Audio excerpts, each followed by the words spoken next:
Tales of lost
Now then.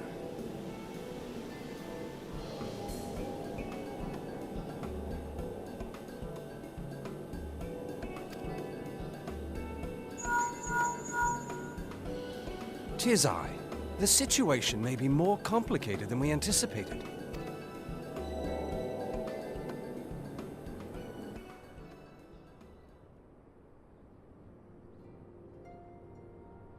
Indeed, I shall remain watchful. Ere thou goest, another matter requireth thine attention. A young maiden, full eager to... Wherefore inquirest thou of her fairness?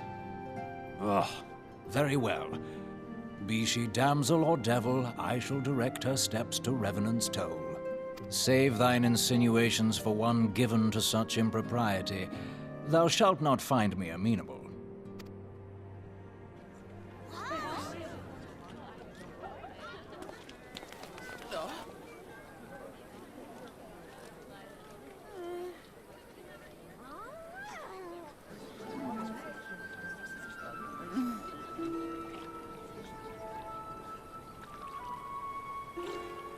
Far across the sea from the land of Domar have we traveled. We seek audience with the ruler of these lands. Who here speaks for you?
We have traveled some several thousand miles across the sea from the nation of Domar, in hopes that we might find sanctuary in these lands.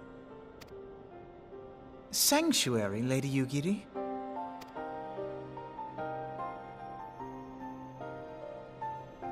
Aye. Lying within Othard, Domar was under the dominion of the Garlean Empire, as I'm sure you are aware. When the War of Succession broke out in Garlemald, we espied an opportunity to free ourselves from the yoke of imperial oppression and took up arms. Only to be crushed. And so I gathered what few Domans escaped the reckoning and guided them hither to your shores. A war of succession? Then the Emperor... Forgive me. You said that Doma was under Imperial rule, did you not? Domar is gone. Razed to the ground as an example to the other provinces. 12 have mercy. And your people? On a ship anchored in Vesper Bay, flying borrowed colors. Many were complicit in the rebellion, or akin to those who were. They will not come ashore until I send word that it is safe to do so. I sought an audience with your rulers, but was summarily refused. The lords of Ul'dah are not wont to entertain foreign refugees without suitable encouragement. Mayhap I was foolish to expect otherwise, but our supplies run low and we have young ones in urgent need of care. I have seen the tents outside the gates, however. We are not the first to seek asylum, nor will we be the last. Be that as it may, Ul'dah is no friend to Garlemald. Your tale would stir the hearts of many men and women here. The Sultana and the Syndicate will not be so easily swayed, but I shall see that you are granted an opportunity to plead your case. This is within your power? Well, far be it from me to boast, but I do have the ear of certain influential individuals. I am in your debt. Lady Yugiri, forgive me for observing, but your choice of attire seems like to evoke feelings of mistrust. Men are wont to fear the unfamiliar. We know this from experience. We seek only to spare the people of Ul'dah unnecessary disquiet. I shall defer to your experience, then. I thank you for your understanding. It seems I have urgent business with the Flame General. I leave our guests in your capable hands.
I, Yugiri of Domar, am honored to meet you at last, Your Grace. To mark this auspicious occasion, I should like to present to you the finest treasures our humble nation has to offer. Alas, the circumstances which have brought me here today have divested me of both time and dignity. I come before you as a pauper in direst need of aid, to request that you grant my people asylum. I, Nanamo, 17th in the line of Ul, welcome you to our city. Be at ease, Lady Yugiri. Although I myself have heard the tale of your misfortune, I would ask that you recount it once more for the benefit of the others here present. As you wish, Your Grace. For many years, my nation, Domar, suffered under the yoke of imperial rule, and my people yearned to be free.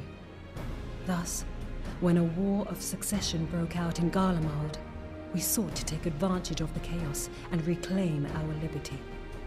Alas, our enemy proved less preoccupied than we had hoped, and our rebellion was put down in the most brutal fashion.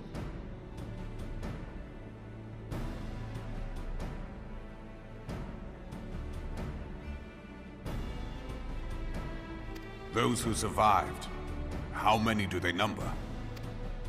More than 200 souls huddle within the cramped confines of our own galleon's hold. Yet this figure accounts for but one of a number of ships which escaped the purge. It is my hope that you will allow us all to dwell within your walls. Should that prove unfeasible, however, I humbly ask that you accept as many of my people as your resources allow. Pray understand, we do not beg a boon, but propose instead an arrangement. We would serve as soldiers or tradesmen until our debt is repaid. What are the Syndicate's opinions on this matter? I, for one, think it's a marvelous idea. Lady Yugiri and her people strike me as an industrious lot, and there are parts of the city which have yet to be fully restored. If they are willing to work, I see no reason not to let them. The head of the Mirage Trust is not known for his generosity. He sees profit in this. I agree. That said, these are foreign refugees. To admit them would require a formal resolution. Shall we call a vote?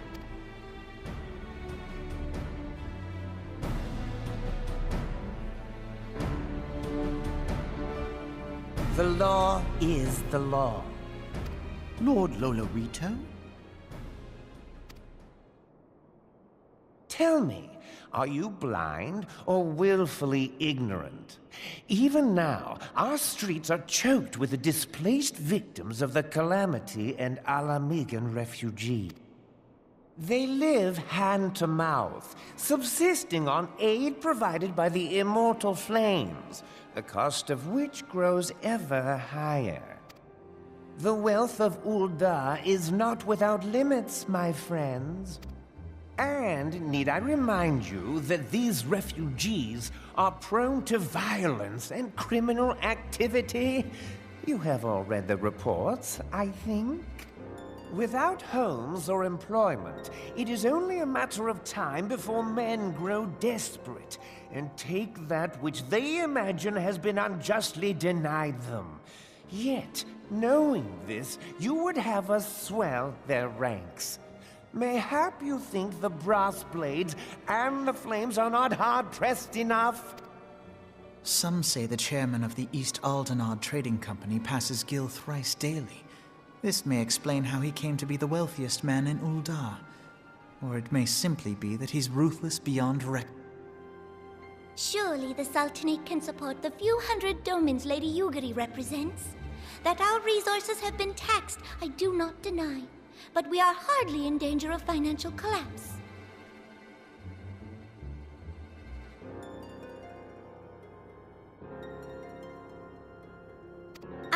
An exception, Your Grace? I am suddenly reminded of a similar debate some years ago regarding a number of Alamigan refugees, if memory serves. What were your words that day? Yes. The law is the law, and so our visitors remained in little. Mayhap our wise and benevolent Sultana would be so good as to enlighten us as to which other of our laws should not be upheld. Mind your tongue, Lolorito. My lord, I share your concern for the welfare of our great nation, but we must endeavor to take a longer view. You know as well as I that people can be a resource still more precious than gil. Precious or not, they were never yet so reliable.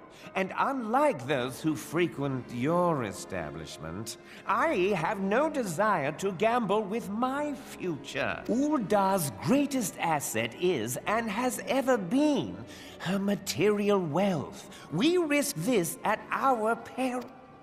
One need only look to Teleji Adeleji's example for evidence of the danger in allowing sentiment to dictate policy. How far the vaunted Mirage hath fallen, both in repute and profitability, since he began employing refugees. How I choose to conduct my affairs is not your concern, my lord. A proposal has been tabled. Given its urgency, I move we forego further debate and call a vote. To accept the Doman refugees or not. Those in favor, I bid you remain. Those opposed, I bid you leave.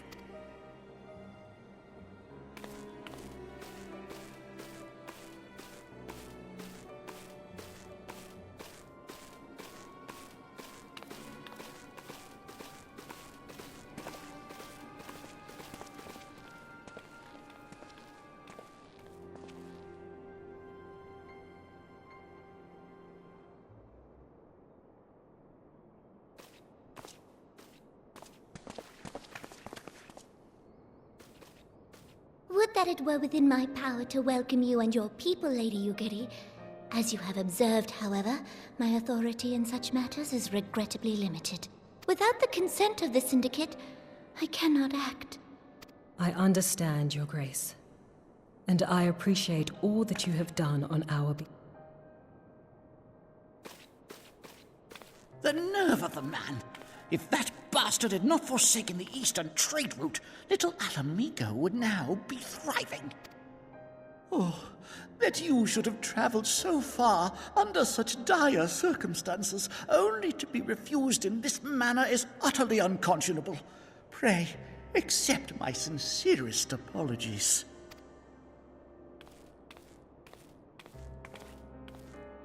Now that the Empire no longer poses an immediate threat, they see little reason to maintain the pretense of unity.